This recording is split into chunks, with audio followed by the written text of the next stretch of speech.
afternoon. I would like to welcome you to the special City Council meeting today, May 6th at 12 noon. We would like to have roll call. Gina Long, will you please do this for us? Mayor Johnson. Here. Councilman Roman. Here. Councilman Knipe. Here. Councilman Etherington. Here. Councilman Knowles. Here. Councilman Collinson. Here. Councilwoman Nelson. Here. Councilman Baker. Present. Would everyone rise, please, for our salute to our flag and remain standing for our prayer. Jason? I pledge allegiance to the flag of the United States of America and to the republic for which it stands, one nation, under God, indivisible, with liberty and justice for all. Please bow our head for prayer. Lord, please look over and provide wisdom and guidance to this governing body in all the decisions they render today. Please make us recognize that any decisions or any discussions come out of this meeting is for the good of the city, all the city, not just individual ones. Thank you. Amen. Amen. So go ahead and announce. I would like to make an announcement. I have to leave on a very personal matter at 1. I will return, but till then, we would like to make a motion to have a chairman to replace me at 1 when I leave. Whoever, you all make the motion to be chairman. Well, typically, it's one of the councilmen at large. I make a motion that Kevin Knowles be the chairman. Second. All right, all in favor? Yeah, all in favor? Aye. Okay. Okay, Kevin- thank you, Kevin. You'll take over. Once you- Thank you very much. I hope to return shortly when I do, but I thank you. All right, now, the City of Martinsburg Draft Zoning Ordinance Presentation, the Michael Baker International, Troy Truxell. Correct. Tru- Your Honor, if I might, this has been set for a public hearing and comments from the public. The first, we're going to have our consultant provide a presentation of the draft zoning ordinance. After that's complete, each individual member or anybody in the public that wants to speak will be given 5 minutes to speak. That was determined by council at the last meeting. That will be for comments. Then it is after the meetings at 6:30, council will then be setting a workshop for the council and the consultant to consider all comments that have been made and to possibly making some amendments. It'll also give council time for questions to the consultant and staff concerning that at that workshop. Troy? Good afternoon, Mayor and members of council and also members of the public.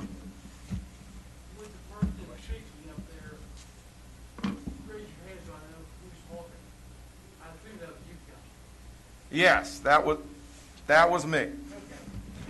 And I'm talking now. Thank you, everybody.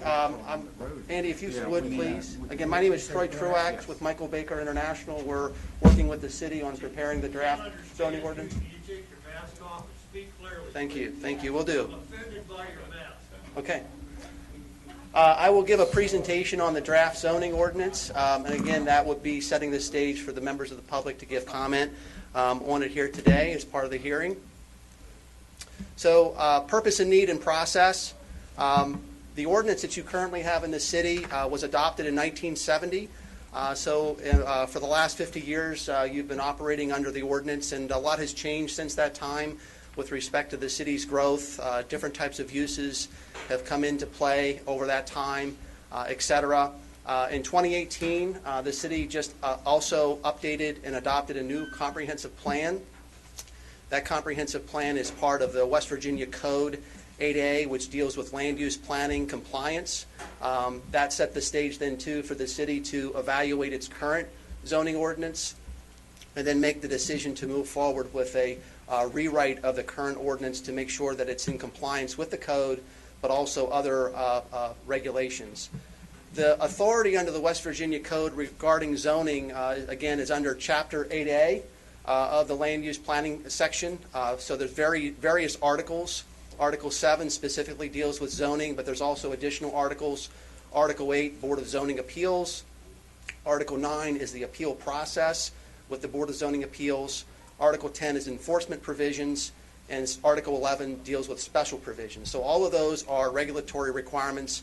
And by the way, these regulatory requirements were enacted in the code many years, many decades actually, after your 1970 ordinance was adopted. So the city also had to take in consideration all the new legislation that the state legislature had put in place since that time. And also there's some additional new regulations that we had to take into consideration, which we'll talk about. One of the other requirements is there needs to be a study and report on zoning. Your city planning commission is ultimately responsible for drafting the zoning ordinance and also preparing the comprehensive plan. The comprehensive plan lays the foundation for goals and other policies that help drive the information that's considered in the zoning ordinance.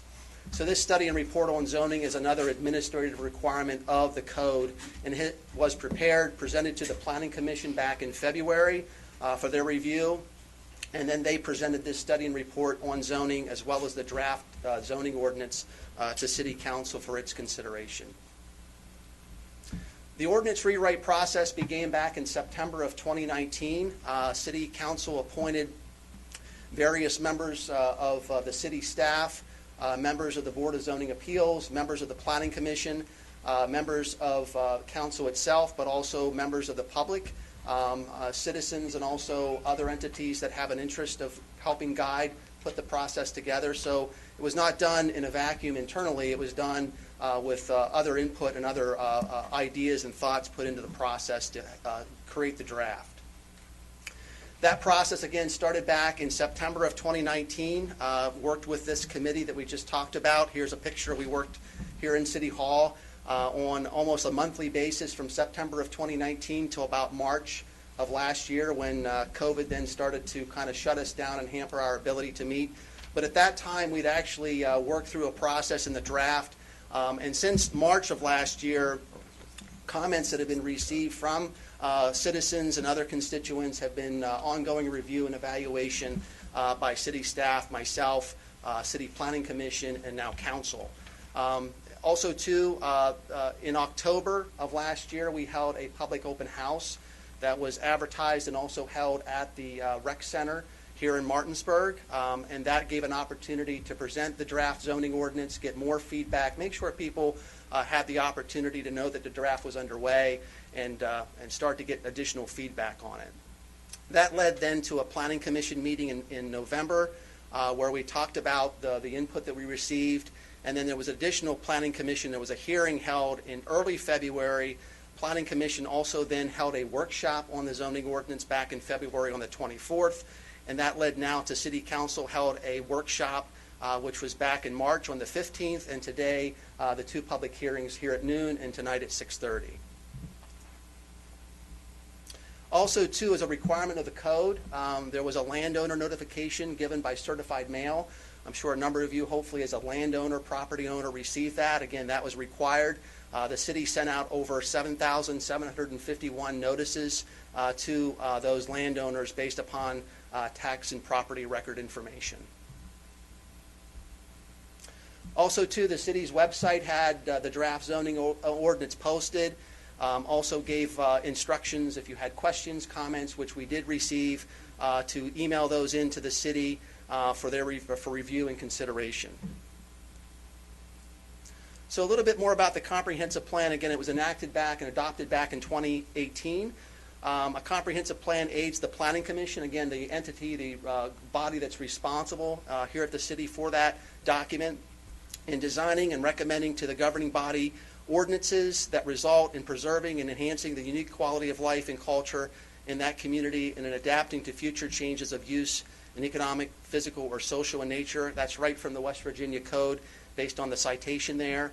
The information on the right, I know you can't see it well. This will be posted on the website for the city, but the top statement, I just pulled out a couple items here, is the vision statement that the comprehensive plan states. Martinsburg's future will rely on its sense of community, location, cultural diversity, and history to build a strong regional economy and healthy city with a wealth of historic, architectural, and recreational resources worthy of a first-class municipality. That was the vision statement that the comprehensive plan adopted. And supporting that were various goals on land use, transportation, housing, economic development. I just wanted to highlight a couple of those goals. Land use goal is to coordinate land use plans and regulations, including zoning, to achieve a balanced mix of commercial, residential, industrial, civic, cultural, and recreational land uses throughout the city. So again, the comprehensive plan provides kind of the policy basis for the zoning, and you really can't update your zoning until you have a current comprehensive plan, which the city does through its adoption of the new plan in 2018. Housing goal, offer a variety of quality housing opportunities, including a diverse mix of both affordable and market rate units for residents of all ages, interests, and family sizes. Also, the comprehensive plan talks about various types of residential in terms of medium, high density residential.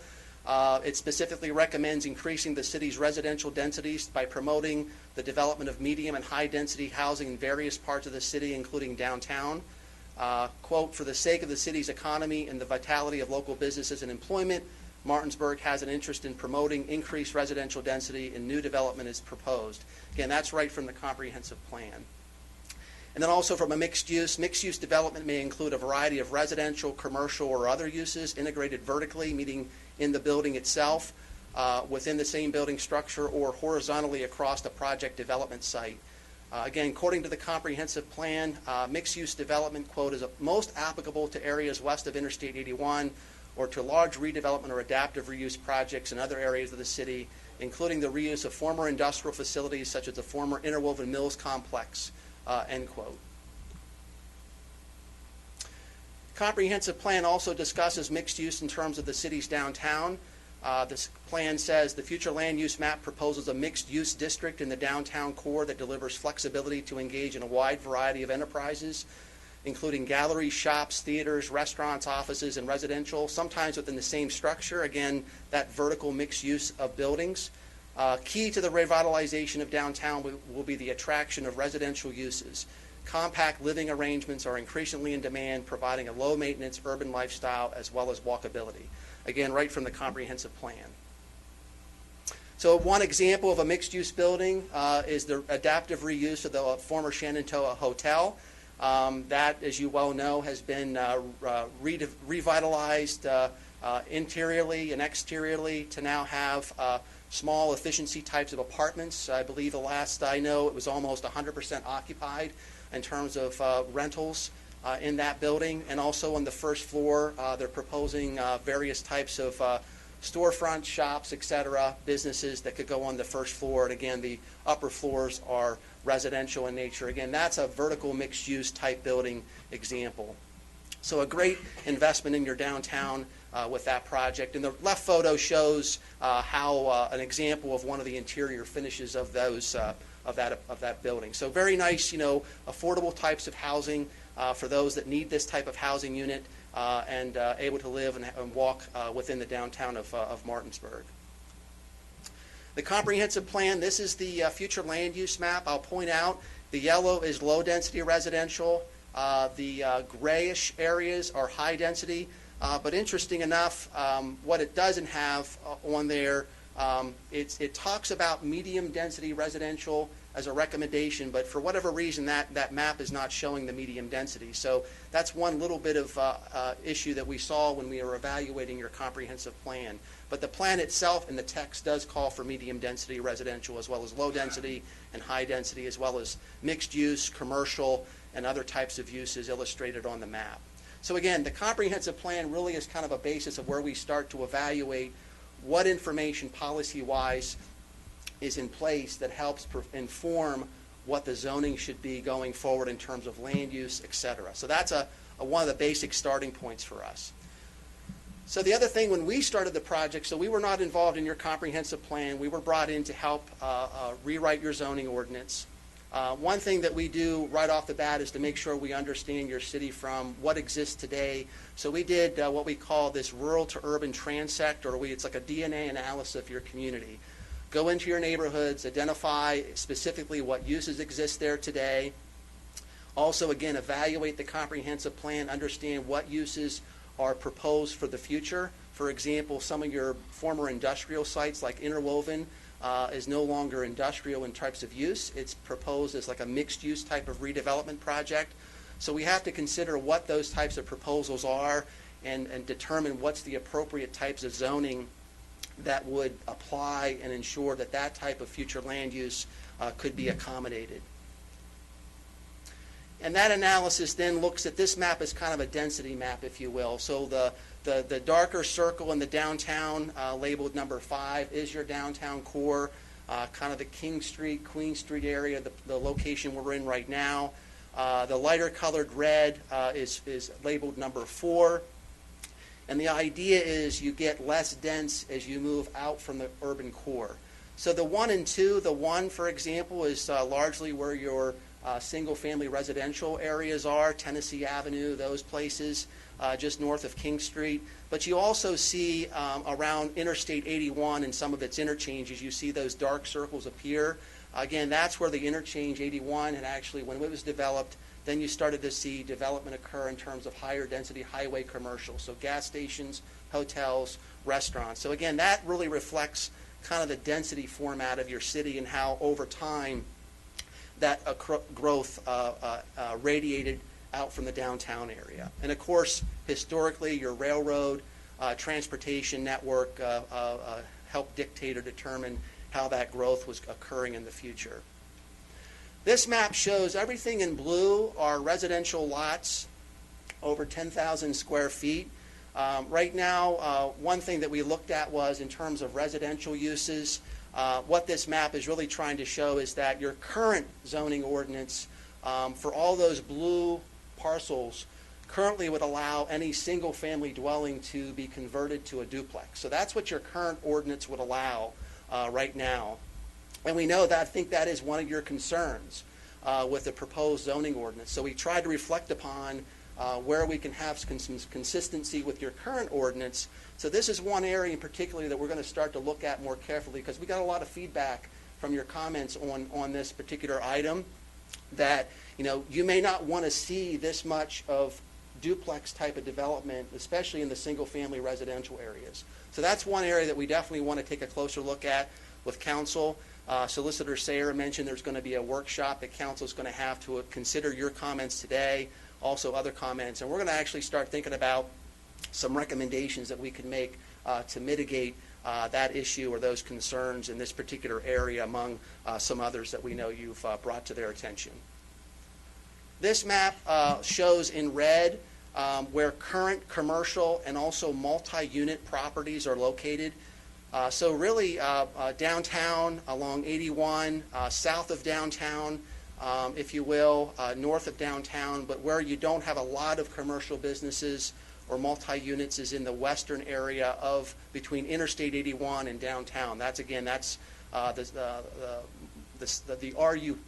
RUA zone right now that we're proposing as suburban residential. But you do along King Street and some of those areas do have some existing businesses and also have some multi-units. So again, we're being cognizant that some of these areas aren't void of any other uses. There are some uses that are actually filtered in various places. So we do have to consider that, because if we do not allow for certain uses in certain districts and those uses do currently exist, you're basically zoning those uses out and making those illegal or non-conforming with the current zoning ordinance.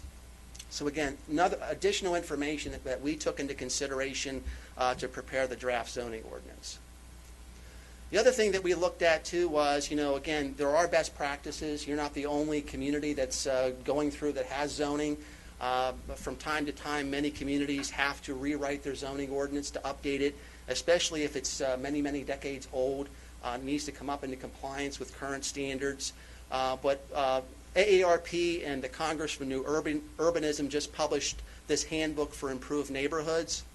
And they looked at a variety of common themes that are coming out from various communities like Martinsburg. that try to evaluate from an urban type of setting what makes a community walkable, livable, economically vibrant, etc. So example is lot coverage issues, facade heights, especially on downtown buildings. They have a particular vernacular, if you will, in terms of the building height, et cetera, that's far different from maybe some of your suburban residential single-family communities. It definitely, the practices support mixture of uses because you're an urban area that has a lot of population relative to the surrounding more rural areas. Simplify uses, make sure that they're easily understood, well-defined, which we've done. They call for short-term uses. Multifamily mixed income has to be considered. Again, also too, the Federal Fair Housing Act is another item that we have to consider. That if you don't have fair housing provided for, that means providing housing for all incomes and all types. That's another legal issue that the city could face. If you're excluding out certain housing types, you could have a fair housing challenge from the city. So again, those are issues that we've really had to consider. And also, too, accessory dwelling units. I know that's a hot topic issue of concern. Right now, the city permits accessory dwelling units by policy, by council, and it's based upon if you have a family member that could live in that unit. But if that family member moves to another location or unfortunately passes away, there's no regulation of how the city currently makes sure that that unit is maintained in a family use. You as a owner of that ADU could right now rent it out to someone else. That's not a family member. So again, what we've looked at is that issue in the current zoning ordinance because then they exist in the city, and it's one that we see there's a definite need because of cost of health care and other issues that people really need to have that type of opportunity. Also some best practices, neighborhood-based shops. So some of your historic areas south of downtown actually have, corner stores. There's a mix of shops, mix of like dental offices, professional services mixed in, sitting right next to residential units, or they're mixed-use buildings themselves. Maybe there's a dentist office or some type of professional service on the first floor with apartments on top. They exist today, so we evaluated that, but that's actually occurring in many areas of your older kind of areas outside of just downtown Martinsburg. And again, the support of additional housing types was also another best practice looked at, and we had to evaluate that too. Again, Fair Housing Act, the Federal Fair Housing Act really is a driver there for that type of issue. So this is the draft zoning ordinance. Your current zoning ordinance, again, from 1970, I believe probably has like 15 different articles in it. It's been amended many times over those decades, as well as the zoning map has also been amended.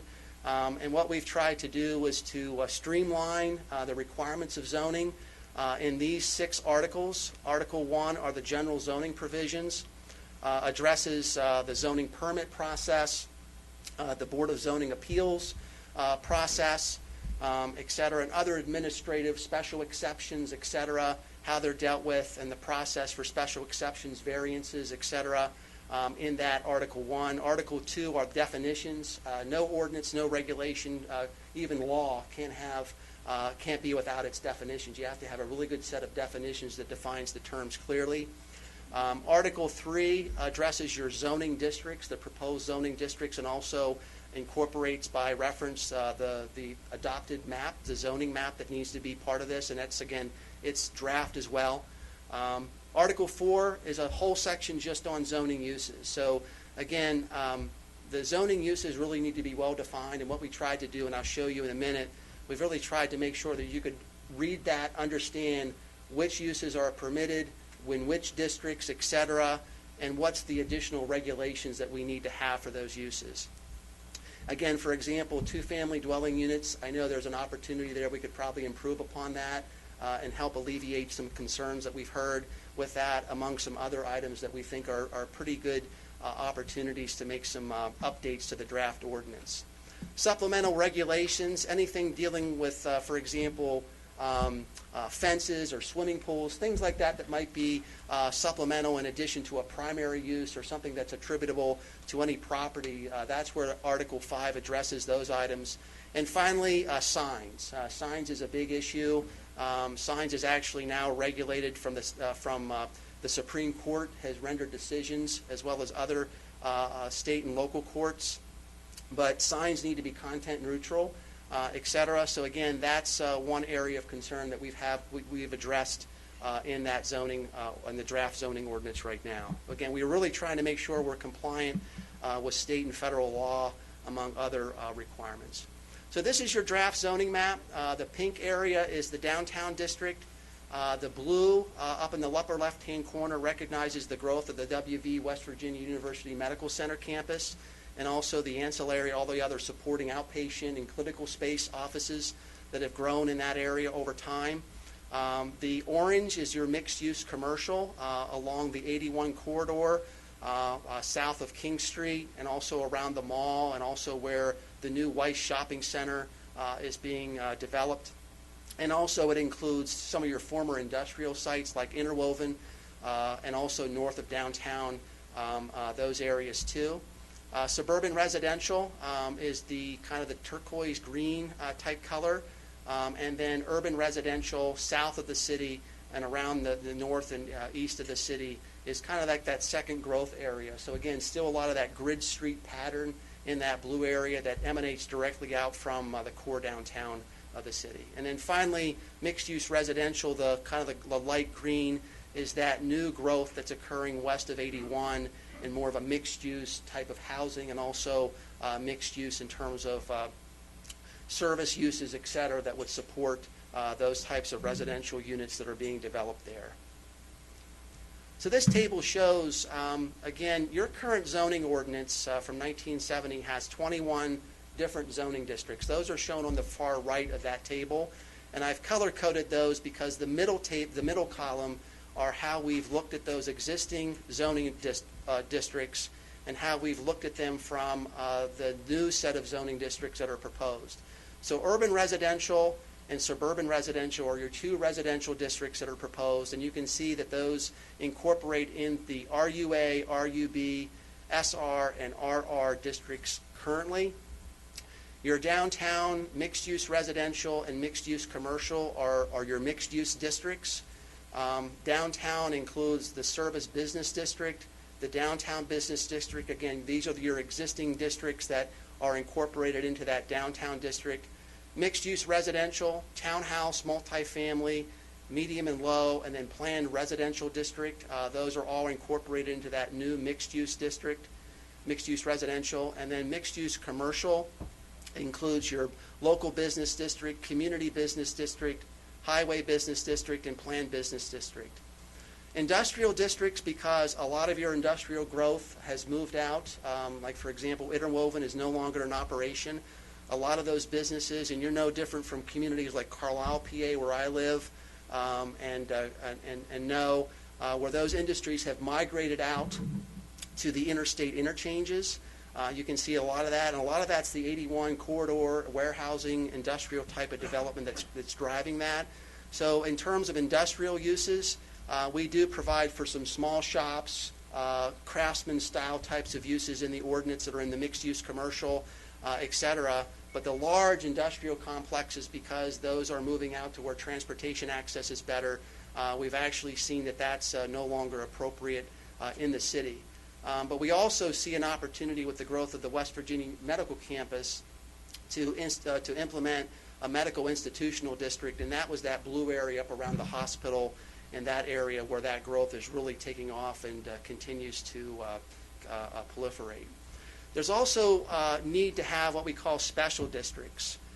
Annexation reserve, historic preservation overlay district, floodplain overlay district, and economic development overlay district, and I'll get into those just in a second. So again, the urban residential district, again, this is the older residential neighborhoods of the city where a variety of housing types and supporting neighborhood commercial businesses exist.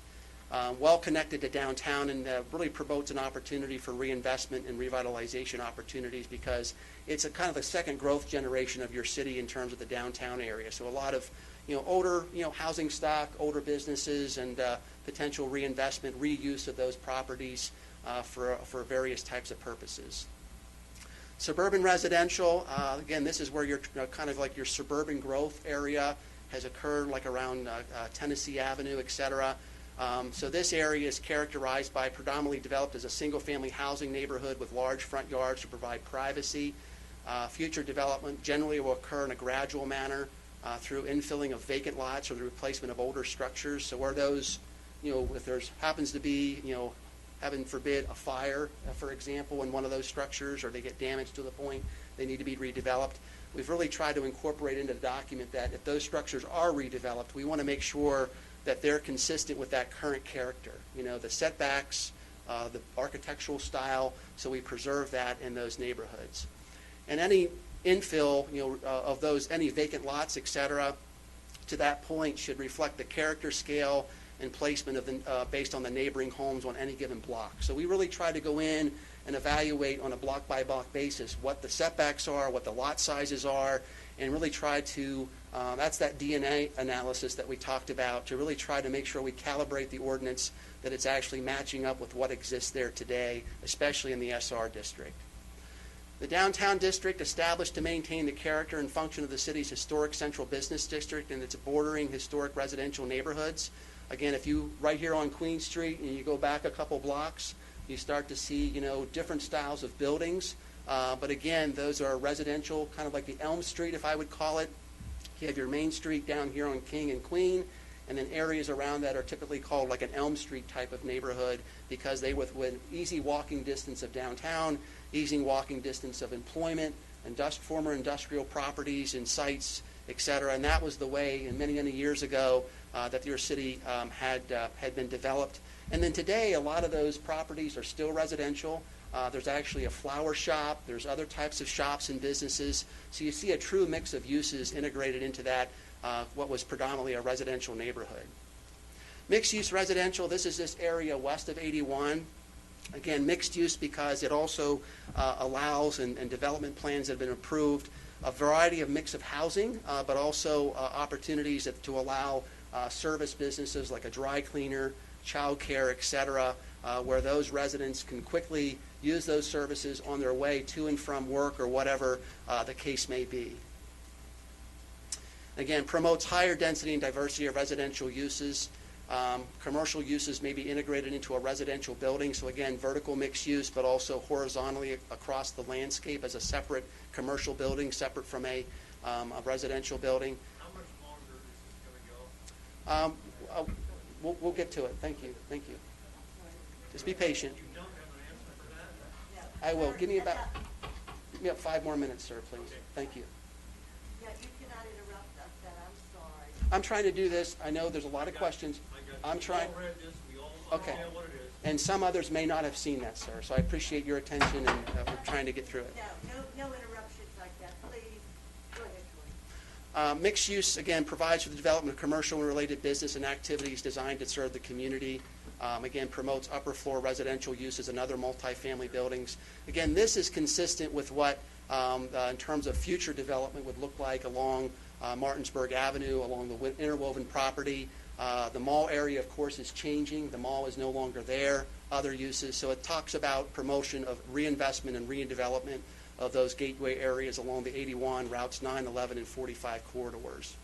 Medical institutional, I think we've talked about that as well in terms of the growth.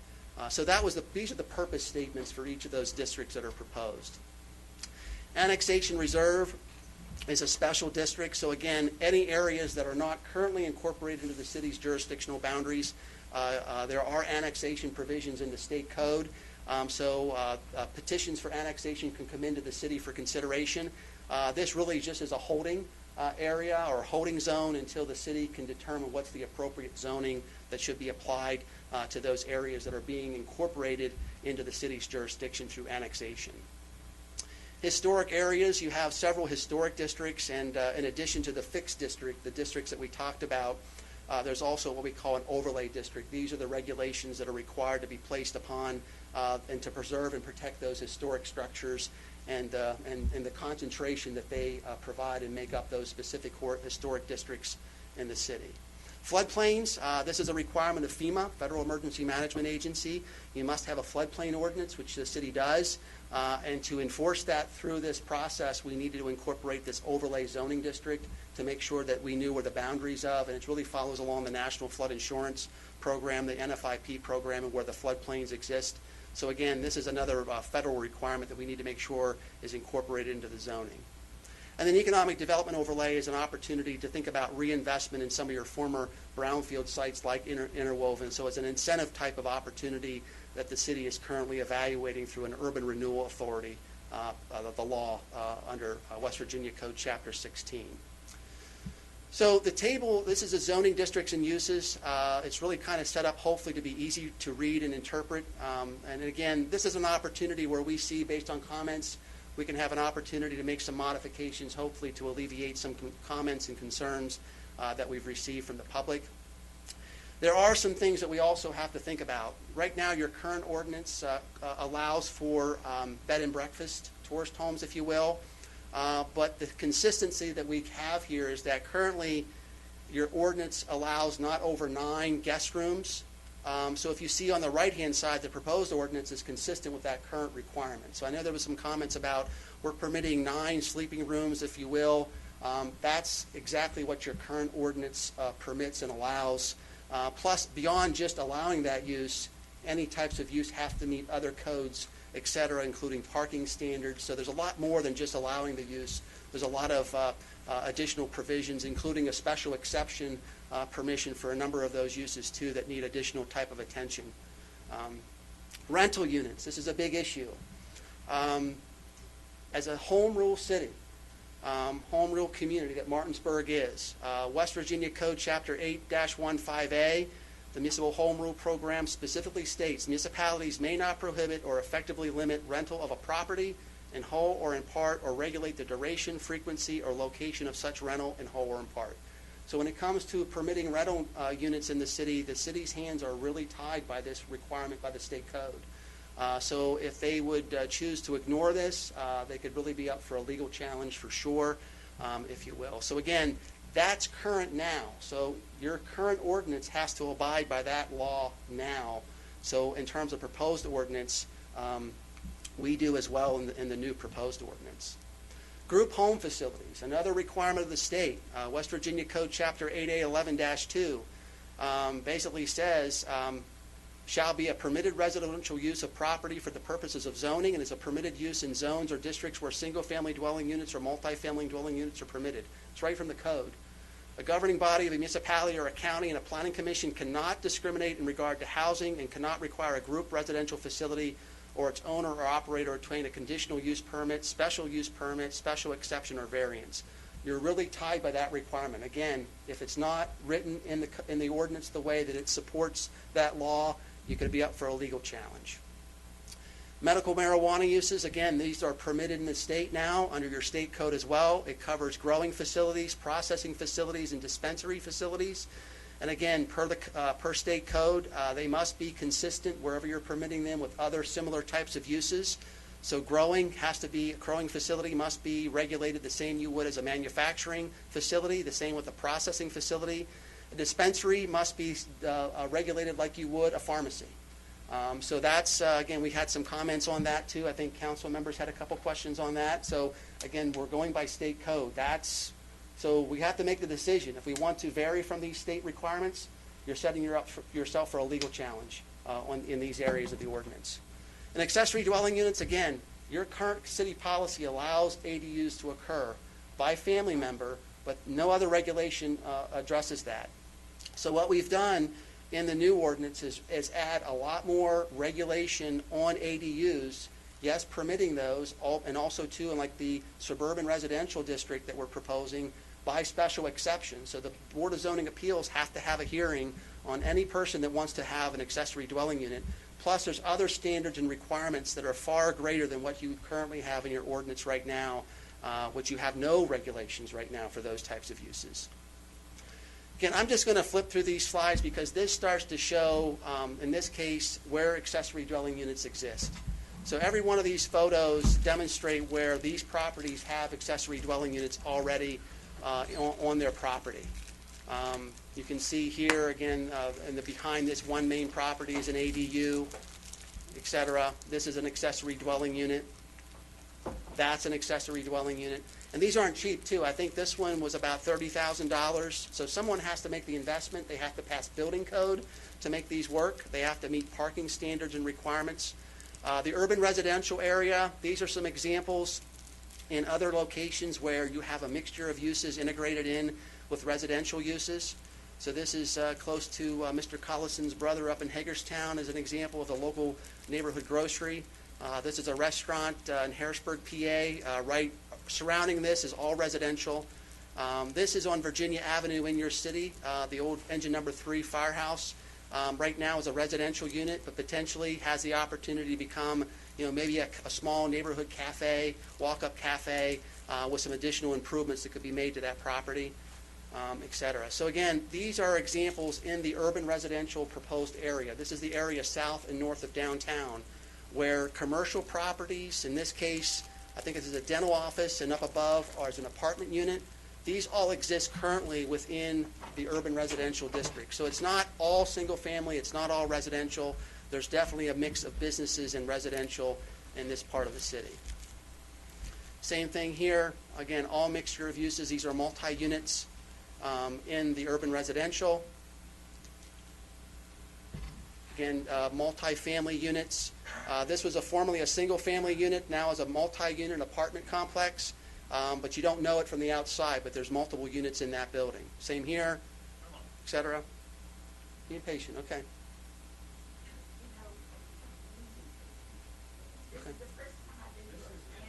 Call order. Okay, you'll have a chance to speak and, yep.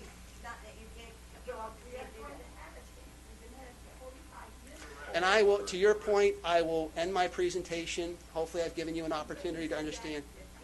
Okay, and I appreciate your comment. We've all seen the photos. Very good. Thank you. Thank you. I have to call this to order, ma'am. Very good, thank you. This has to be called to order. I'm sorry, I know, but this is the way it has to go. I think we should have been forewarned. Yes, this is considered a work. It would be a presentation. This is supposed to be a public hearing. Ma'am, please, let us sales promotion. All right,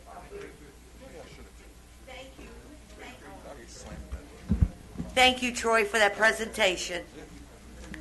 All right, now I'm going to, pardon me? Now I would like to open the public hearing at this time. The public hearing is to solicit citizens' comments on the draft Martinsburg zoning ordinance. You will have 5 minutes for maximum for your speaking.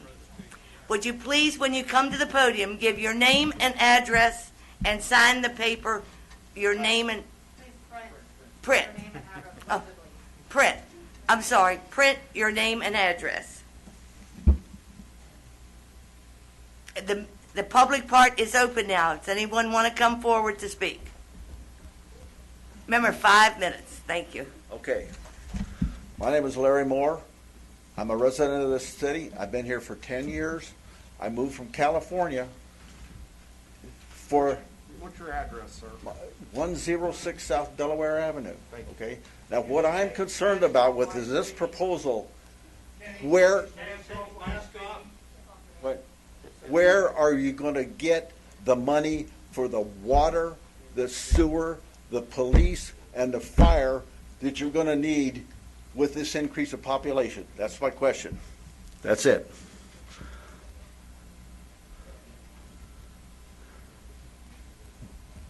My taxes are already outrageous.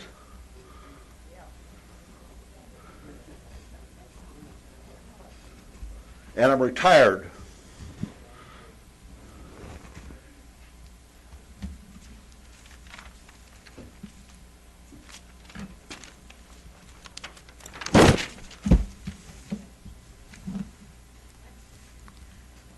Thank you, sir. Next person, your name and address. My name is Edwin Floyd, 606 Central Avenue, Martinsburg. My question is, how is my home going to be affected since it is in a residential area where, to my knowledge, there is no commercial activity? That's my only question. Thank you, sir.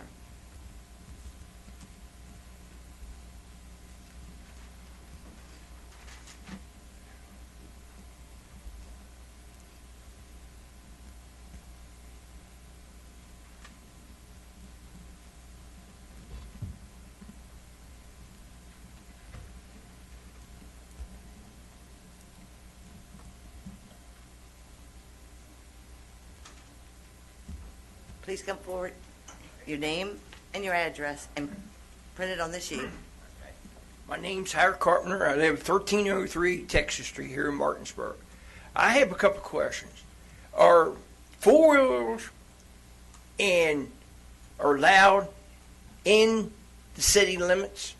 Because at night, my neighbor, they live in the county, and I live in the city. I was wondering if they're prohibit in the zone thing, like the four-wheelers and stuff. Yeah, four-wheelers, yeah, where I live. Yes, sir. Sir, is that the end of your comments then? No, I got one more. Now, the streets, the same street I live on, 1303 Texas Street, who takes care of the streets by getting them paid? Because I know some of the road where I live on the same street, I noticed that the road, it's all going like this. I was wondering who takes care of that? Is that involved with the city zone or not? Sir, we don't answer the questions. We'll get back with you. Ain't this what the meeting's supposed to be about? No, sir, this is a public hearing. This is comments. I'm kind of concerned about the road and the four-wheelers riding there, and I was wondering if the zoning, y'all can make something that where they can't ride them things. So. But don't answer. I just want to let everybody know that this is, if you have any questions or concerns, they can be directed to the Planning and Ordinance Department here at the city. This is a meeting to hear the concerns for this overwrite of the rewrite of the ordinance. I understand that, but that's... And this is where we're going to find out, this is where we're going to find out as a council to be able to make decisions whether to change them or not. So we need to make sure that anybody that has any questions, they're not going to be answered here today. They'll be answered to the different departments. So feel free to call the city with those questions. Right, because I just want to make sure, since we live in the city, we might as well take care of it and make sure it gets straight. Thank you. That's all I have. Thank you. Yes, yes. Kevin, I'm leaving. Thank you. Tom, our bad. I will. I'll be back.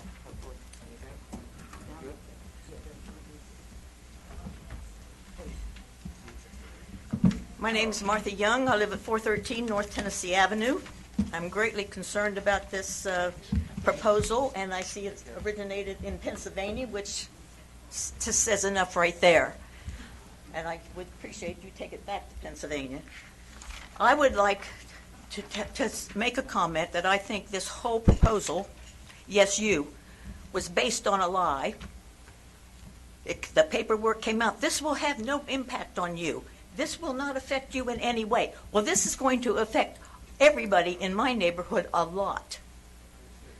And I want to know where this originated, how it came to fruition here, and who was responsible to introduce it.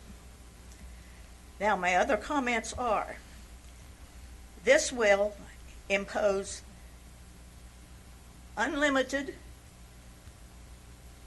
access in our neighborhood in lieu of making Martinsburg a sanctuary city. This is the way to import illegal cartel-sponsored immigrants into our community and overload houses. There are no restrictions on the number of people per unit that can live in any given area, in any given piece of property. In Houston, they rated a single-family home that was housing 90 illegal immigrants, which were being housed there because they were waiting for the cartel to get the remainder of the fees that they had charged. And in the succeeding days, there were 3 or 4 other homes that were raided, had 20 to 30 people housing. Now, is that what we're going to do with our vacant homes here? We're going to help out the government by distributing the problems that they created into our area? Because I know there was a movement at one time that we wanted to make Martinsburg a sanctuary city. Is this the way to get around it? I also do not like the idea of us having unlimited people in a rental. If I wanted to rent a room out of my home, I can put 5, 10 people in there? Is that the way this is going to go? And if they are illegals, sponsored by cartel, are they going to be sex trafficking in my neighborhood or drug trafficking in my neighborhood? These are things that I want to know, and I want them addressed, and I want them in nice, simple language. None of your flowery political speech. I want it in simple language to know what exactly is going to be the impact on my residential area. I live in a neighborhood that is well integrated. We are very diverse. We have kids of all colors walking by my house every day, going to the park, enjoying themselves. If one of these kids was ever disappeared because somebody just happened to pick them up because they were walking alone and traffic them off someplace, I'll tell you something, there'll be an uproar in this city that you will not want to deal with. You guys better get it right. I'm not kidding you, because we are being pushed, not just by the federal government, but by the intentions of this group. And we know where all of you live because all of the addresses are published. 511 Lincoln Drive. Know it well. Yeah. Like I say, we have got a very well diverse neighborhood. I can walk to the hospital if I need to. I had knee surgery. I had a knee replacement. I walked from my house to the hospital on a part of my rehab, and then I walked home. So we have access. We don't need any more commercial imported into our areas. We have fast food places we can walk to. It's closer than the hospital. We do not need more commercial. We do not need multifamily. And we certainly don't need to be more diverse. We don't need any more undocumented people imported into this neighborhood or into this city. So if that was the object of this committee, to try to bring in the illegals to help out the administration deal with the problems that they have created at the border, forget it. Ma'am, your time is up. I want to thank you. If anybody wants to line up in the line behind it to speak, instead of raising your hand, feel free to do that.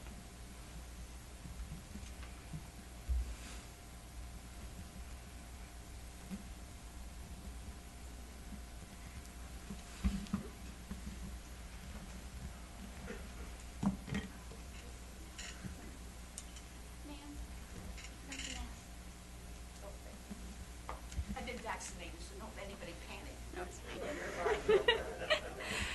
My name is Sarah Stover. I live at 200 Oldmo Road. I noticed that my house wasn't in the new zoning ordinance. I had to squint to see it because it's next to a farm. My main concern is being that it is a historic house, but it's not in the historical society. Would that come into play later? And also, it has a major floodplain in the back, and I know you're all following that. I also like to just cover my bases if that would affect later on the zoning. Like, would my house become part of this? Thank you. Thank you. And feel free to send those questions to the planning department. Okay, because I noticed they changed, Jeff Wilkinson is no longer there. they're hiring someone new. That is the Department of Public Works. You want to talk to the Okay. planning department. Okay, still planning. there. He is? Okay. At least as of this morning, he's still there. Okay, because I noticed they were hiring. I was like, what, did he leave? All right, thank you.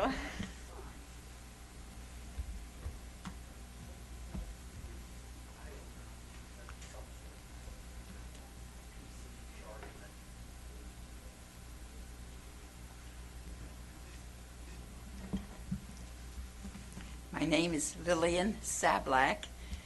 I live at 405 South Alabama Avenue, just one block up from Rosemont School. I do not understand the reasoning for this massive reconstruction of Martinsburg. I don't understand the push, the reasoning, and why it's so necessary.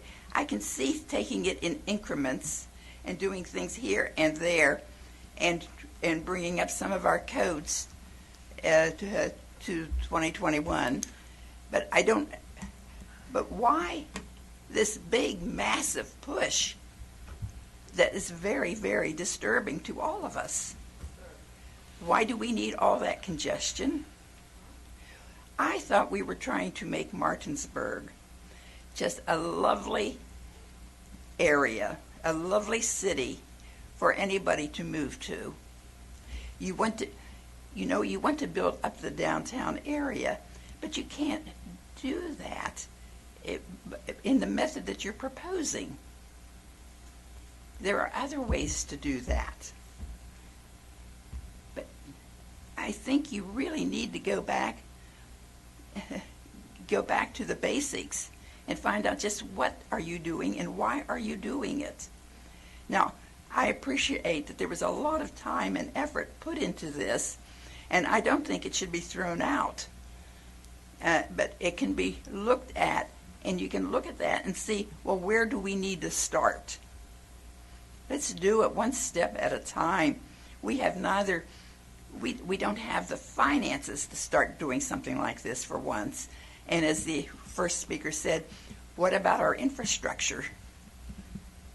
What do we do about that? It all takes money. All of this takes lots and lots of money and a lot of expertise. And I suspect that we need more of that also. But yes, there was a lot of the effort put into this is really very impressive, and it should be held on to. But you can read it, but you can look at that again and see where you really need to start, and not this big, massive turnover. I think that will only lead to a lot of trouble. Thank you.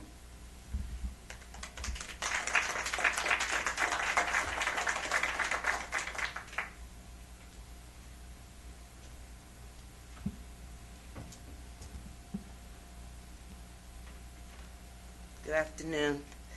My name is Alice McCain, and I live at 105 North Alabama Avenue in Martinsburg. I chose Martinsburg. I'm originally from New York by way of Maryland. And I chose Martinsburg for one reason. It was a nice place to be, with wonderful people. I understand that nowadays all cities like ours want to become big metropolitan areas.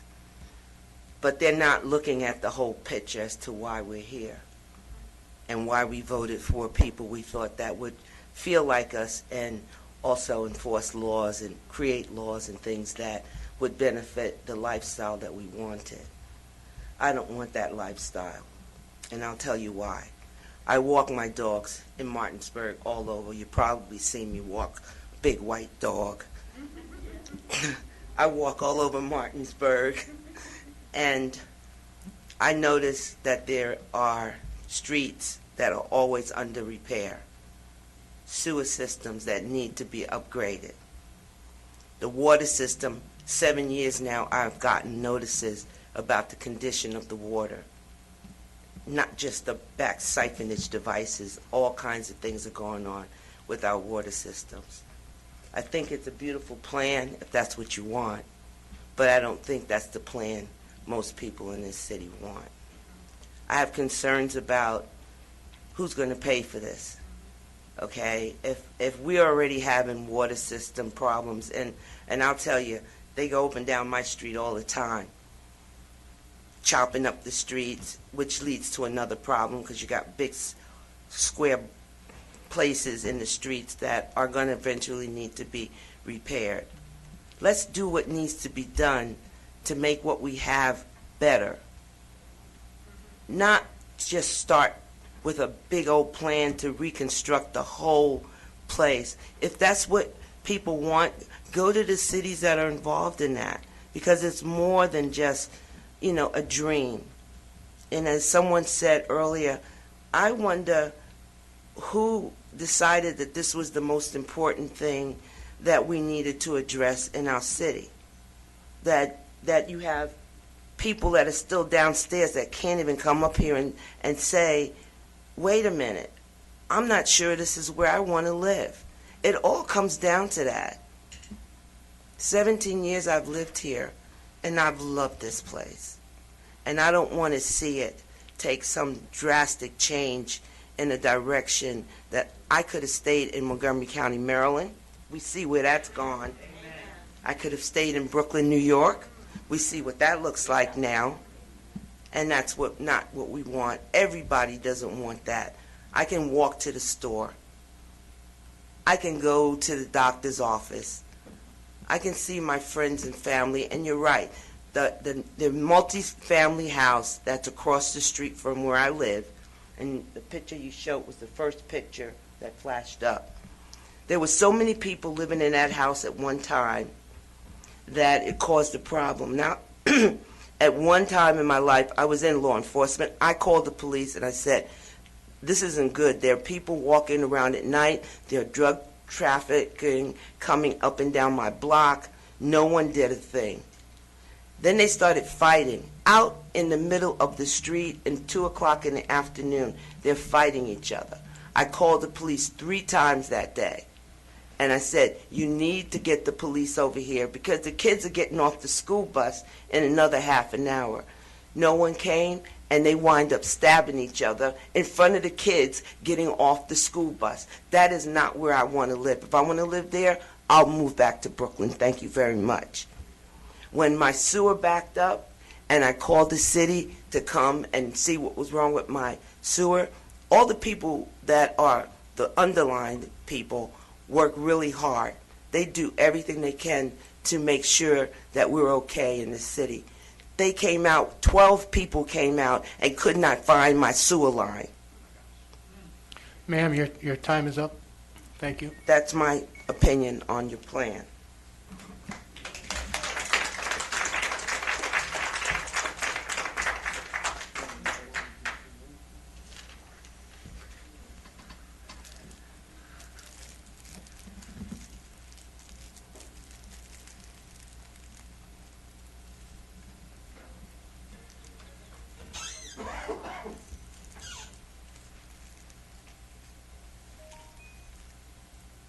Hello, my name is Elijah Kaznowski. I live at 1101 West King Street here in Martinsburg.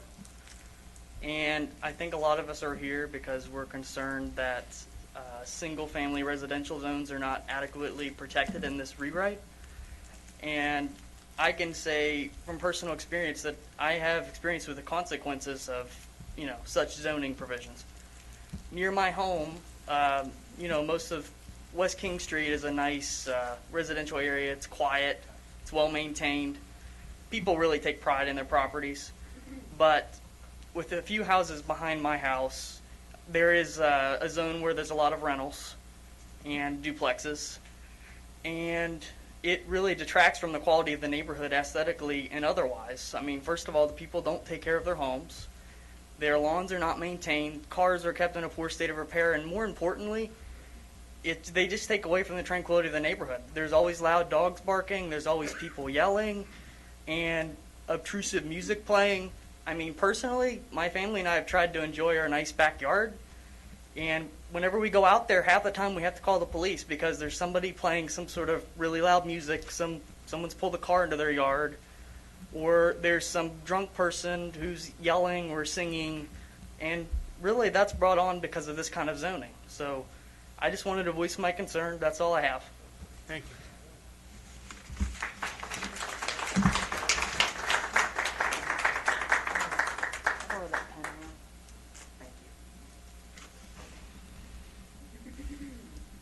Anybody else for comment? Hey, Dana, is the pen missing now?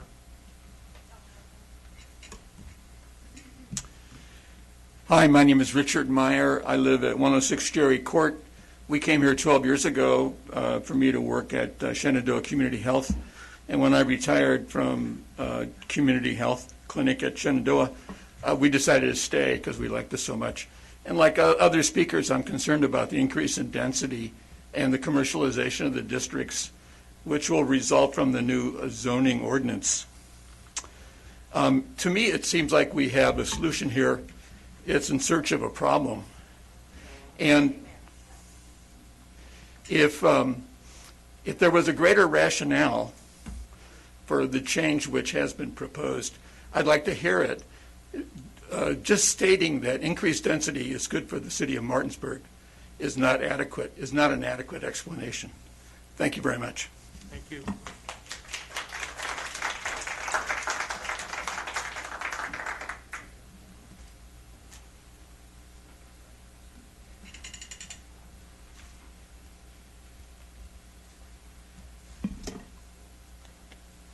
Hello, Council.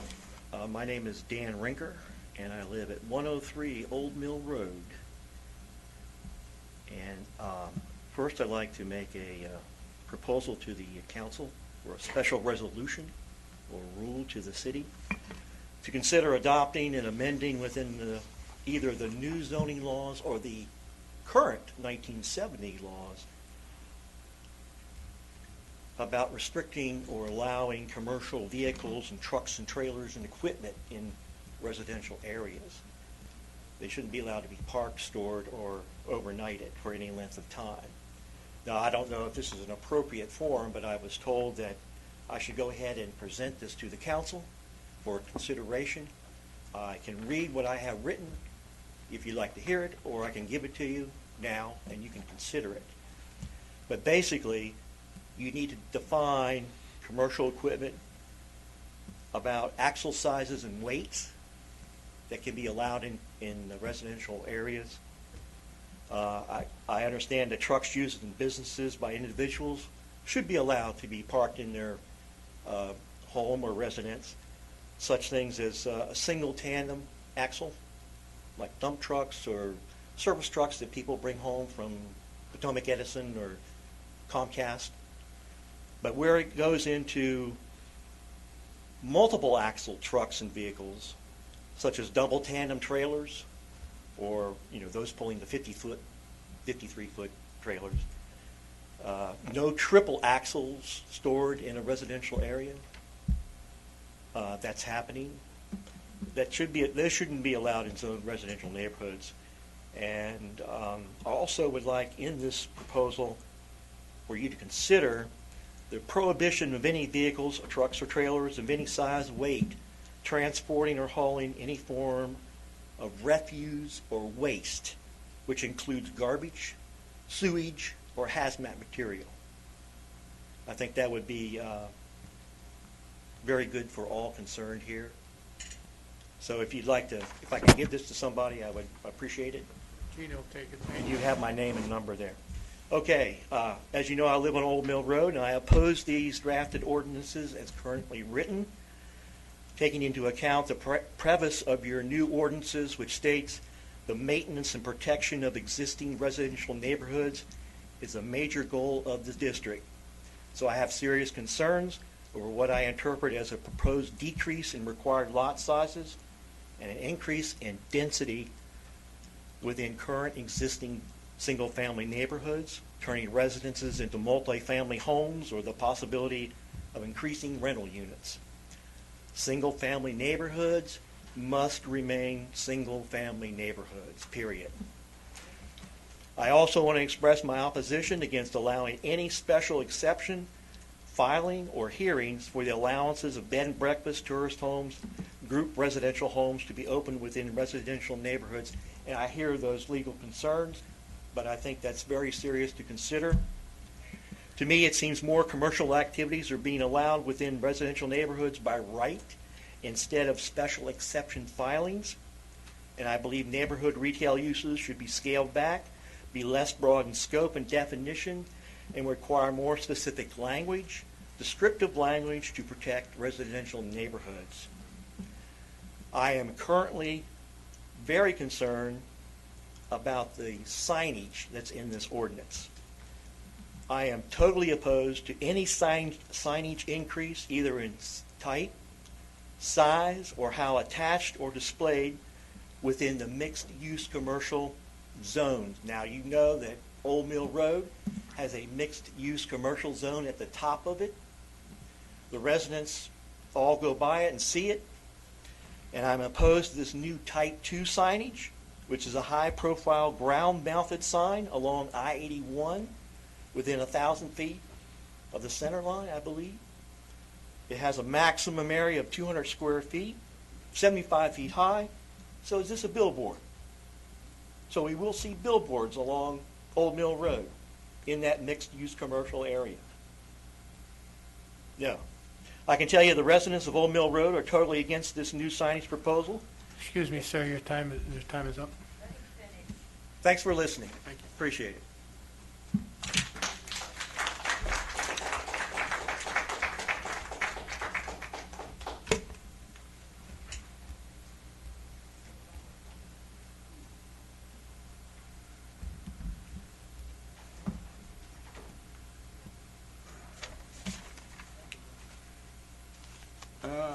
My name is Henderson, and I live in 211 West Burke Street in Ward 4. Would you say that again? I didn't hear where you live. 211 West Burke Street. Burke Street. Yeah, okay. Yes. Ward 4.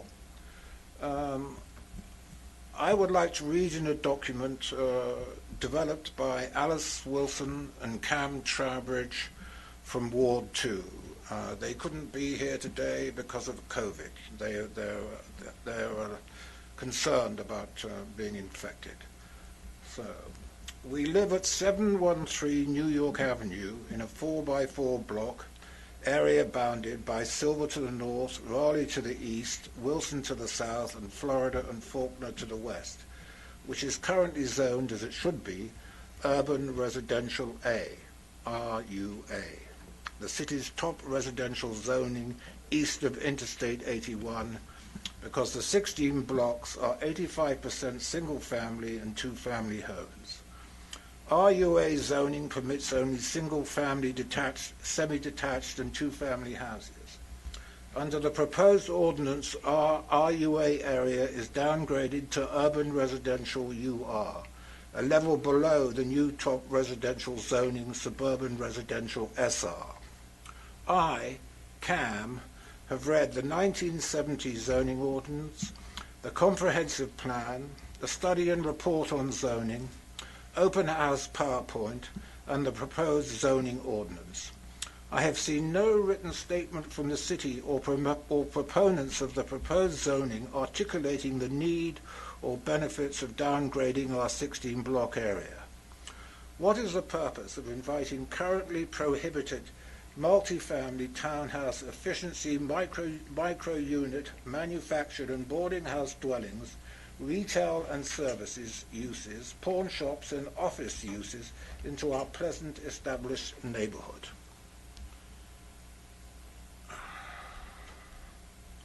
There are significant adverse differences between the old RUA and the new UR, and between the new SR and the new UR. We understand two of the principal purposes of the comprehensive plan and the proposed ordinance are to increase owner-occupied residences and enhance downtown. The current zoning map shows approximately 160 blocks zoned RUA throughout the city. The proposed map divides the residential part of the city east of Interstate 81 in 2. The northwest section continues to contain 70 RUA blocks called SR in the new map. All the other 90 RUA blocks are downgraded in the new map to the commercialized UR zone and labeled UR, cutting in half the amount of city housing that can attract buyers interested in SR housing, and replacing the city with integrated zoning districts living happily amongst each other into a segregated one of have more and have less. How does it help the city to cut the number of its best zoned houses in half and depreciate the value of the cut half? The proposed plan seems to place the highest density, lowest income districts around downtown, expanding into less dense, higher income districts the further the district is away from downtown, contrary to the plan's desire to have a vibrant, high-end downtown of restaurants, shops and cultural venues best supported by higher income residents. Yet the plan places all these residents on the west side, furthest from downtown and closest to downtown's nemesis, the mall, besides Interstate 81. The county's population is growing.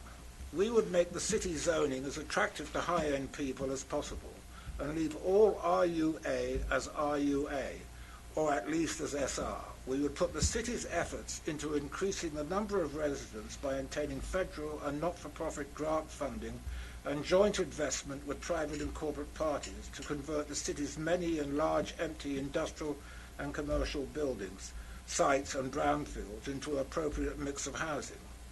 Perhaps the first step would be to consult with a master builder who creates new towns combining residences and related commercial businesses out of cornfields. If these areas are successfully developed, it would drive demand. Mr. Henderson, I'm sorry, I'm going to have to, your time is up. Who's saying that? The time is up. 5 minutes is the limit. Well, I timed it out at 4:20. Well, I have you at 5:10 right now. You think there's something wrong with your clock? Take that up with the attorney. Is there something wrong with the clock, Mr. Attorney? No, it is a timer that is set by iPhone. By iPhones. All right. So if these areas are successfully developed, it will drive demand Mr. Henderson, for you developing feel free to pass high that on to The cumulative effect will Mr. be to Henderson. reduce the vacancy rate, upgrade downtown, Mr. Henderson, and I'm give sorry. the city additional revenue to address other issues. I'm sorry. Thank you.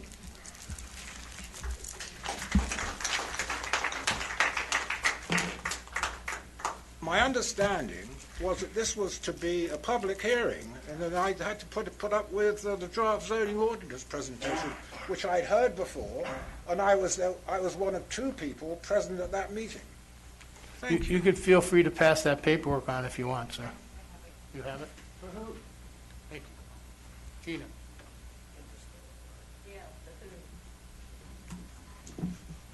I appreciate you being here to let us speak. I see what appears to be a very Sir, intelligent... can I have your name and address, please? Craig Kamatowski, 1501 West King Street. I've lived there for 40 years. Thank you. Okay? Retired engineer at DuPont, made explosives. I appreciate you guys being here. You look like a very intelligent group of people. I'm glad to have you running the city. But this would appear, just from the size of the documentation, that this is a ruse, and that you folks are cowering in fear for fear of a federal regulation affecting funding to you. I don't know what that is, but it would appear to be that way. It's a very complex solution for a zoning ordinance to have a 140-page change. We want to divide the city up into 10 or 15 different sections of people and say these people can be high density, these people can be a little lower density, and we can put rental properties here and whatever it takes there. But the point is this is a slumification of Martinsburg. This is insane. These people are here because they don't want slumification of Martinsburg. What the hell are you doing? It makes no sense. We've all lived here, maintained our properties, and it appears that you folks are cowards. Not all the time, but in this particular case, you are cowering in fear of the federal government. And what they're proposing to you is that if you don't come into compliance with this frickin' federal frickin' thing, we're going to hold money from you. And you're not going to be able to meet your needs. You get this money every year, we're just going to cut you off. So say you put in all this high density or rental property, where would you get customers to fill this rental property to make the slumlords happy? Where would they come from? Is Martinsburg clamoring with a whole bunch of slum areas that need housing here? No. You'd be wide open to busfuls of people from we don't know where the hell coming here to Martinsburg and filling the slumlord properties. You can't possibly afford to take care of the safety, the policing, the health care, the schooling, and whatever it's going to take to do this, but you might. Anyway, I'm just a little bit upset. It doesn't appear to be well planned. It just appears to be, again, I'll repeat it, the slumification of Martinsburg. And we don't want that. What we want is the city as we've known it, and we've been around it, and we've maintained our properties, paid our taxes, involved in community services. What the hell is going on here? It makes no sense. It's got to be an extorted behavior out of you folks. I'm sorry, but that's what it appears to be. Well, yeah, socialism. It might be socialism, communism, whatever the case may be, but the only thing that's driving this has got to be your inability to stand up and come up with your own plan. Man makes a good presentation. It's fantastic. Where did he come from? Some federal agency recommend him, and he sits down here and generates 140 pages worth of gobbledygook? That's what it appears to be. This is insanity. Divide the city up into 12 different things, and each one gets this little bitty cut of whatever it's going to do. We're a whole city, not a divided piece of property. This is our city, Martinsburg. We love Martinsburg. This is incredible. I'm advising you and recommending you to change direction here and not pursue this at all. We want a reasonable rezoning and not this proposal. This is insane. This guy goes through it, a nice presentation, great, fantastic. But it makes no sense for Martinsburg. It's something you want to do in Hagerstown, maybe. Maybe you want to do it in Frederick, Maryland. Maybe you want to do it in Charlestown. I don't know. But you don't want to do it in Martinsburg. Thank you. Thank you.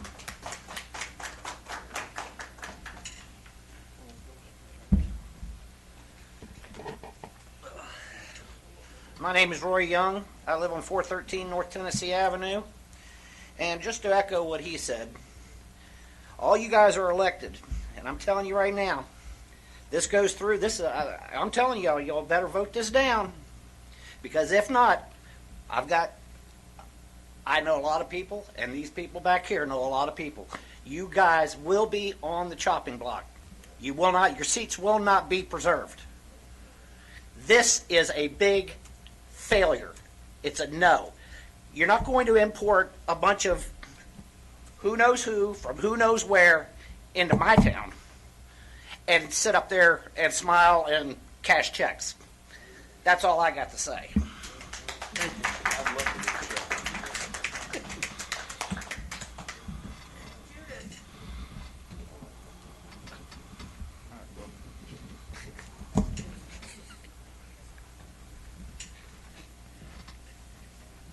Yes, my name is Ellie Masters, and I live at 220 North Spring Street.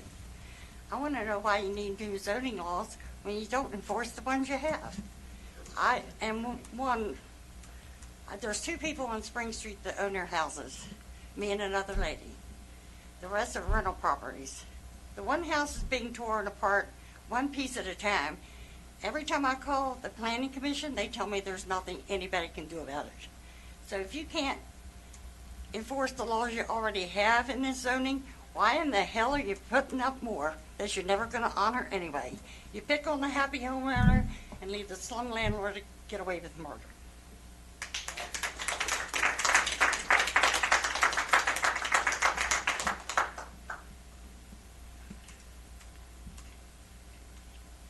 My name is Rita Caulfield. I live at 106 Jerry Court here in Martinsburg. You've heard from me before. I sent you all a letter, and I'm just going to expand a little bit on that. I made 3 points basically in the letter. First, I said I was insulted by the process. I know insulted is kind of a strong word, so I'll come back to that, and I'll try to soften that a little bit. I shouldn't have said insulted. Then I said I didn't care for many aspects of the plan, but I'm willing to be educated, and I felt like there wasn't much interest among folks on the council to educate us because we didn't really hear much about this process, even though apparently it's been going on for quite a while. I mean, I just found out about it within the last couple or 3 weeks, so maybe that's my fault. So, anyway, the objections that I have to the plan, many people have given voice to. I live close to the hospital. It will be suburban residential, but it would be, the densification would be horrible. I just don't understand why we need that. This is an established neighborhood. There's really no reason to make these density changes. It would change the whole character of the neighborhood, and I just don't see any, as other people have said, I don't see any reason for it. And what does it accomplish with respect to the comprehensive plan? Where, you know, the comprehensive plan wants to reduce the vacancy and the rental rates, and I see this zoning proposal as doing just the opposite. You know, you're trying to increase the rental rate because you're making it so dense, making it possible to for more slumlords, as the previous speaker said. I said I was willing to be educated. I called a friend of mine who's a retired city planner. He gave me about a 10-minute little education on city planning. And basically, I understand, as I've seen the work that's gone on in the past, you know, we're trying to focus on the downtown, revitalize the downtown. And you get the businesses and all the interest in the downtown and leave the residential areas alone. What are you accomplishing by spreading the business out around the city? That seems we're going back to pre-zoning times. I know there's been a problem with zoning, and there's been this buzz about neo-traditional planning. That's something he told me about. But that kind of, you know, it's a throwback to when there was no zoning at all. This sounds like, you know, we're going back to when there was no zoning at all, so we don't have any protection from all those uses that are listed. And I noticed the comprehensive plan that was put up here in the presentation, my area is listed as low density. How do you, so even though the comprehensive plan says low density, it's not going to be low density if you allow those special exceptions or, you know, division of the property. It doesn't accomplish the comprehensive plan goal of lowering the rental and vacancy rates.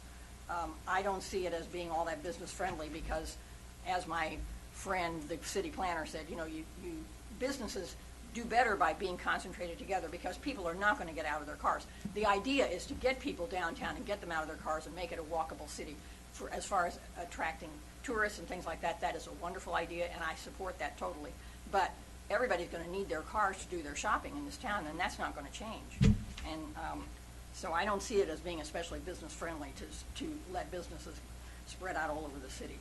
When I said I was insulted, it was because there's no mention in any of the plans or the ordinance of sidewalks. Now, maybe this is my problem. Maybe it's assumed that there are going to be sidewalks. But when we first moved here, my husband said he got a job at Shenandoah.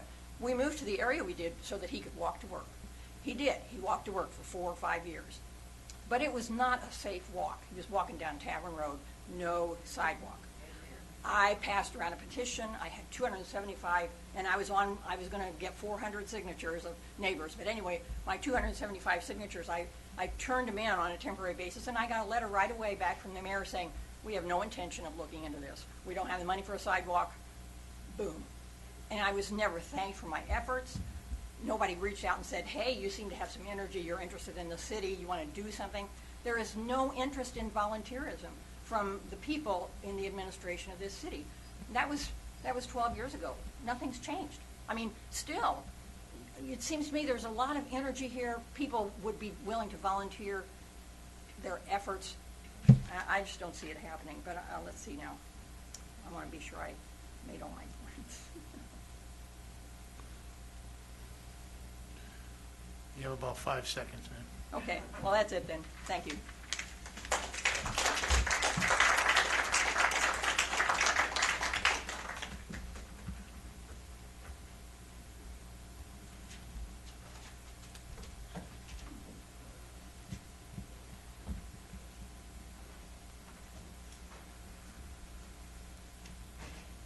Barbara Bertina, 116 North Tennessee Avenue, and I don't want to take anyone's time, but the mayor did tell me that I would be able to speak at both hearings, and I want to make sure if that's correct or not. That is correct. Thank you very much. I am 116 North Tennessee Avenue, if I didn't say that. I am disappointed that our city did not do more than what was required by state law to notify the citizens of its zoning rewrite.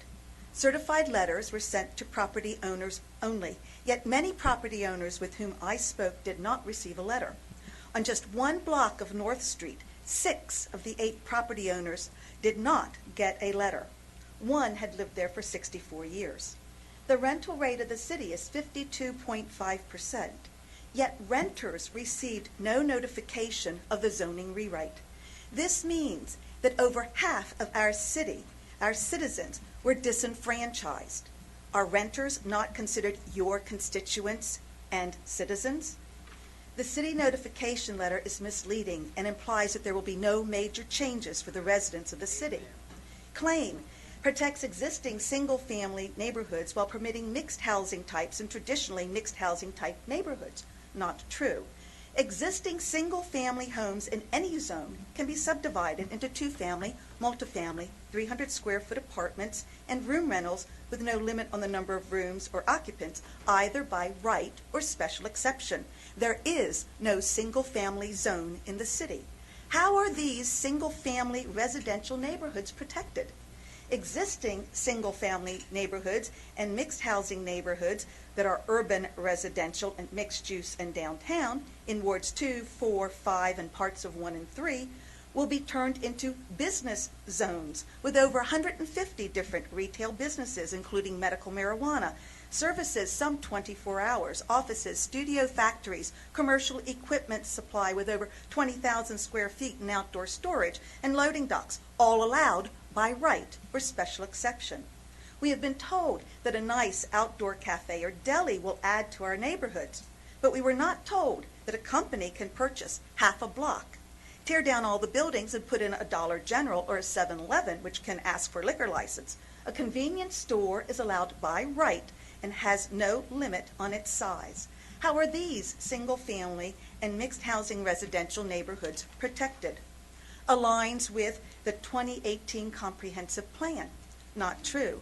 The goals plan is to lower the city's 52.5% rental rate, but the proposed zoning will raise the rental rate by allowing the subdivision of houses into 2-family, multifamily, and 300-square-foot apartments and room rentals.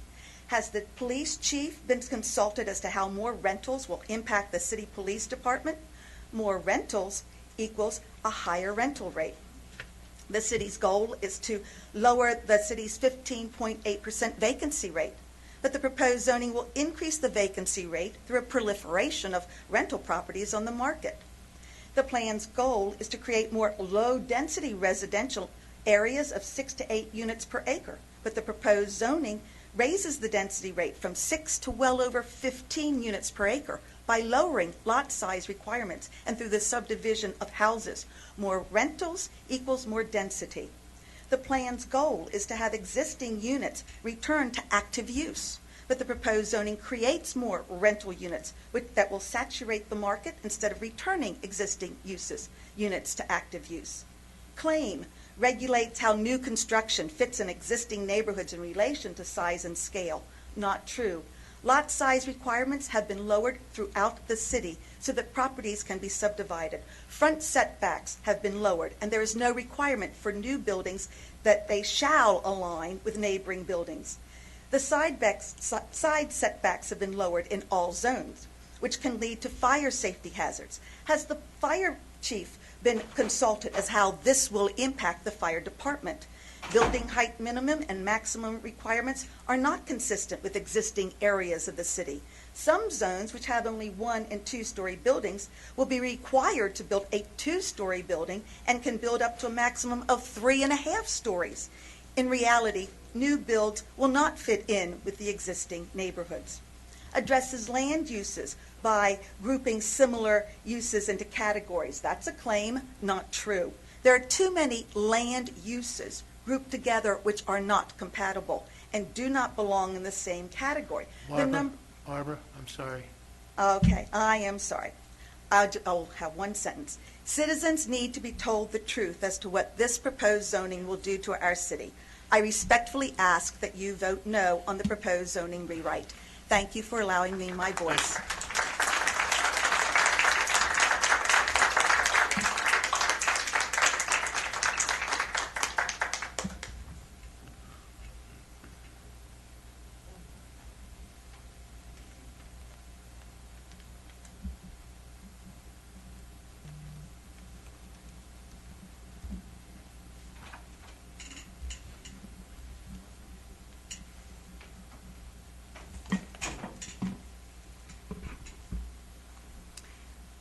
My name is Tamsin Melinda. I live 515 North Tennessee Avenue. I canvassed Ward 3 and spoke to the people, your constituents. Every single one of the single-family residential people who opposed this rewrite were angry because the letter they received was vague, ambiguous, and misleading, giving them a false sense of security that life as they know it was going to remain the same. It is not. They feel angry because they thought when they moved into the single residential zone that they would only be surrounded by other single-family homes. They're willing to pay a premium for their homes in order to be in a single-family residential area, only to be told that the single-family residential area was going to be eliminated completely. They expressed that they don't want any of the proposed changes in the residential area. A number of families stated that they waited until a home became available in Briarwood before they bought because they wanted a quiet neighborhood where they would know their neighbors who had been there and are established.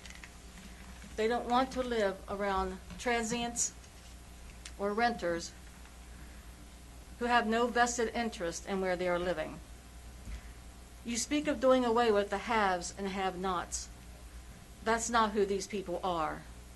They're from all walks of life, just hardworking folks who have saved and earned everything that they have, not by creating apartments and room rentals in their homes, and therefore putting undue stress on a neighborhood not designed for high density. Though some changes are, by right, even those can be curtailed through limiting occupants. But there are other changes by special exception that should be prohibited uses and therefore be eliminated completely from the draft. And they are as follows: multifamily dwellings, townhouses, efficiency, micro-units, accessory dwelling units, intensive parks, which include campsites, group camps, zoos, stable riding. Urban farms, which are farms, aquaculture, rooftop farming, adult daycare, child daycare, temporary food establishments, rental equipment business, and on the front lawn at that, temporary food establishments, temporary outdoor events, schools, general assembly, and neighborhood assembly. You have said that though the accessory dwelling unit is allowed to be built, it isn't probable. In my experience, if it is possible, then it is probable. In order to eliminate that probable problem, it needs to be removed along with others that were stated. None of these special exceptions belong in the single-family zone. It puts a strain on all services, including water and sewer, water pressure, police, parking, emergency medical services, and stormwater management. There are many more problems with this proposed rewrite. Too many problems to just tweak. We need to start over and consider both business and residents when making these decisions. So I'm asking you to vote no to the city ordinance rewrite. Thank you. Thank you.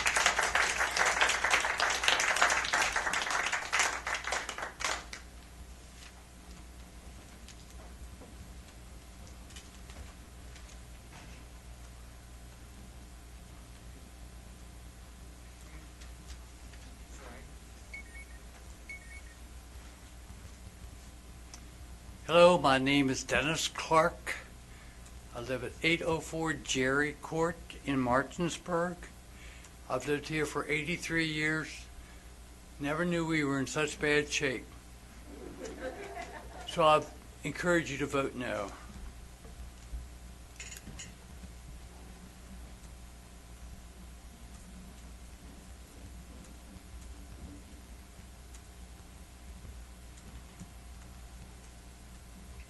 Thanks. Thank you.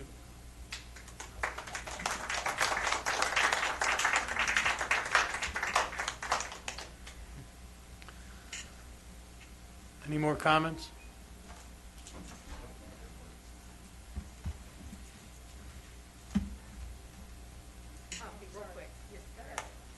My name is Susan Seibert. I live at 1003 Cary Way. You've heard enough of us say that we do not want this zoning, and I ask you to vote no for the zoning. Thank you.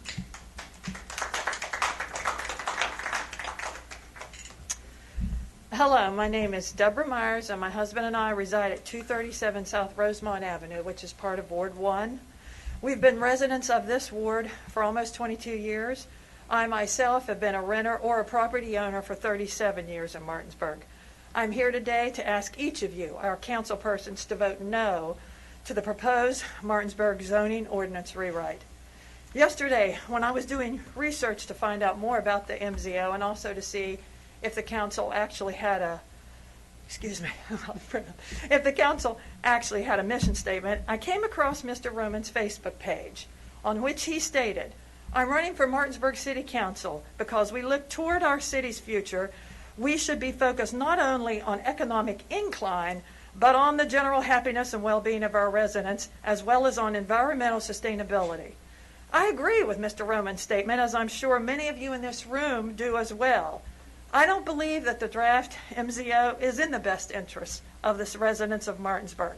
I certainly don't think it helps our well-being or our happiness. We currently have parking issues on some of our residential streets where we have multiple rental properties within a single block. I happen to live on one of those blocks. If current single-family residents can be divided into multiple family units, this will only exacerbate this problem, and that's only one of many. How does this help a resident's well-being when they cannot find a place to park near their own home? I also do not understand why the MZO will allow businesses to be located in almost every zone when there are currently so many vacant storefronts in downtown Martinsburg. I took a walk today with my husband to walk down to actually sign the petition. And on our walk, I think it was like 2 blocks from City Square, I don't know. I think we counted at least 12 empty storefronts. I think that's just sad. I think it's sad. My husband and I visit a lot of little towns in West Virginia, Buchanan being one. I used to live there. They have a very vibrant downtown. Why can't we do that? I feel the council should be focusing more on making our downtown a destination that will draw investors to purchase these vacant properties and encourage residents to shop local. I ask you again to please find it in your hearts to vote no on this proposed zoning ordinance. Thank you.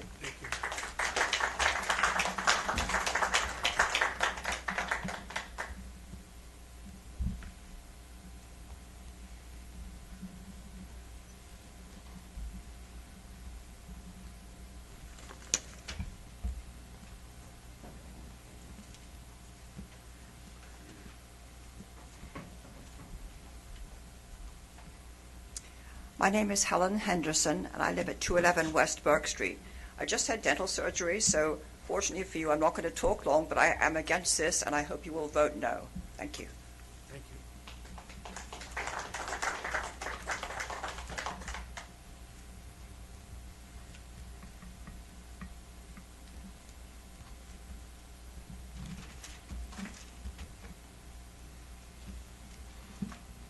Any other comments?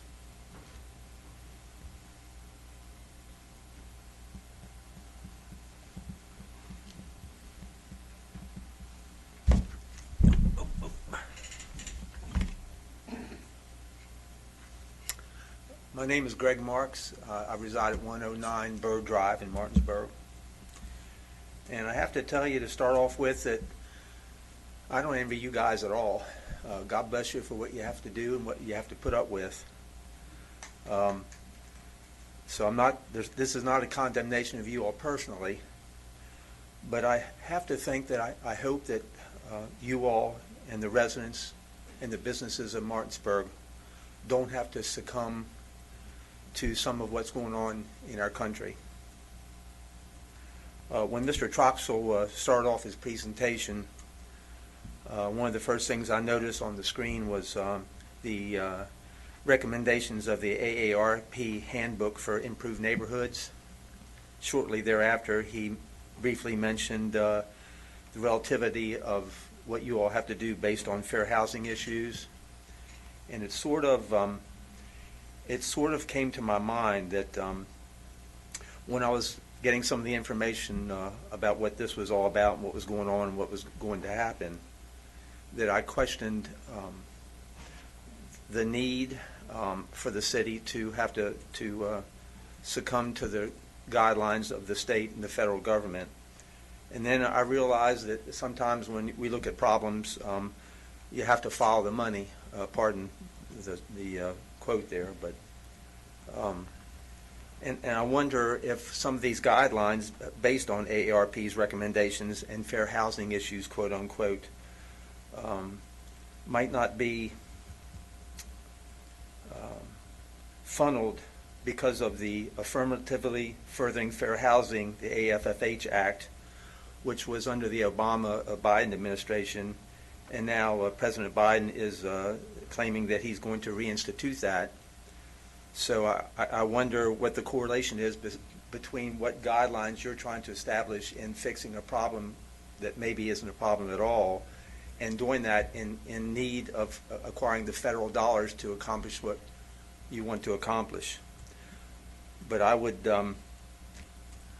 just urge you all to think about where we are as a city, where we are as a state, and the condition of our nation, and say no to this zoning ordinance, because it's not in the benefit of our city, our residences, or our businesses.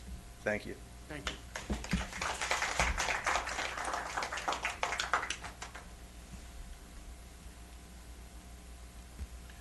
Any other comments?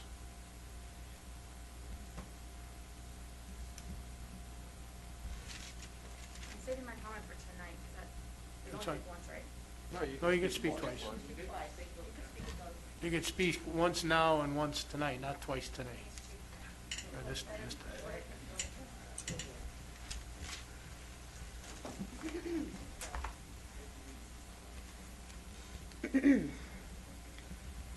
Hello, thank you for this opportunity. My name is Carissa Antone, and I live at 517 West John Street, and I am 6.5 months pregnant. And I just want to thank, I'm sorry I'm sweating, I want to thank everybody very much respectfully for your time and for your presentation and for this opportunity.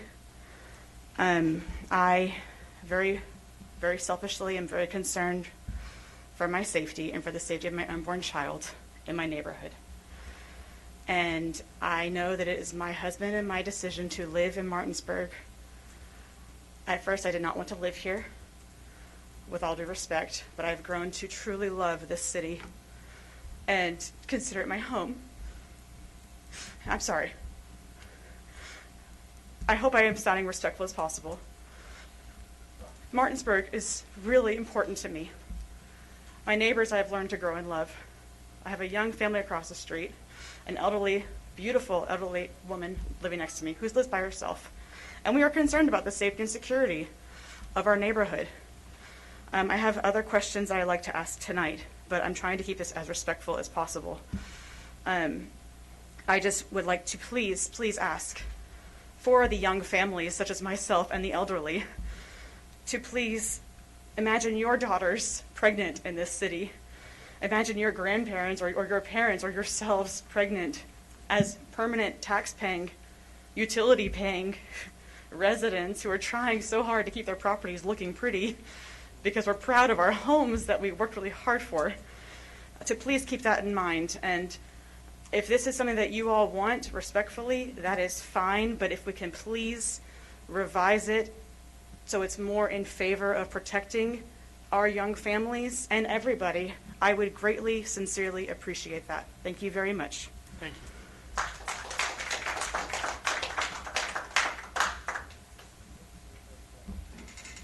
Any more comments?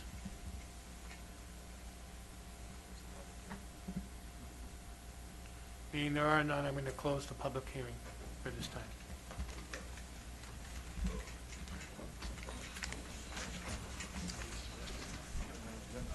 We have another agenda. What is it? Yep. I don't have. Just a little addition, there is a name for people or anyone who sells their souls or their friends for pieces of silver. That name is Judas. Public comments over. Thank you. Are we going to do that now or tonight? I think we're going to do the both. I forgot to sign my name. Well, if we know. It's not going to be in any order. Excuse me, this council is still in a meeting. Public comment is over. We can't be coming across the, we're not supposed to be up here now up front. Ma'am? We're setting the date for the. We're not still on the agenda. We're still on the agenda. Excuse me, ma'am. All we're doing is setting the date for the hearing.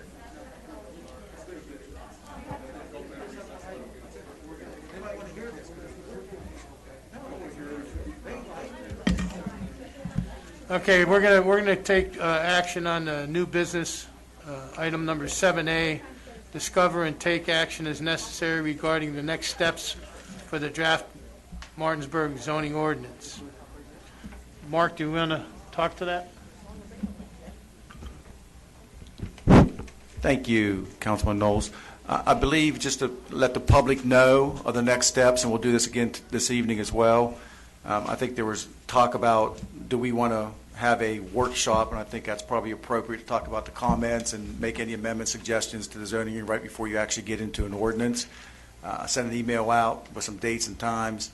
Troy did indicate his best dates were the 18th and 24th of May for our workshop committee as a whole. That's for you all to have discussion. Public's invited, but it's your discussion only.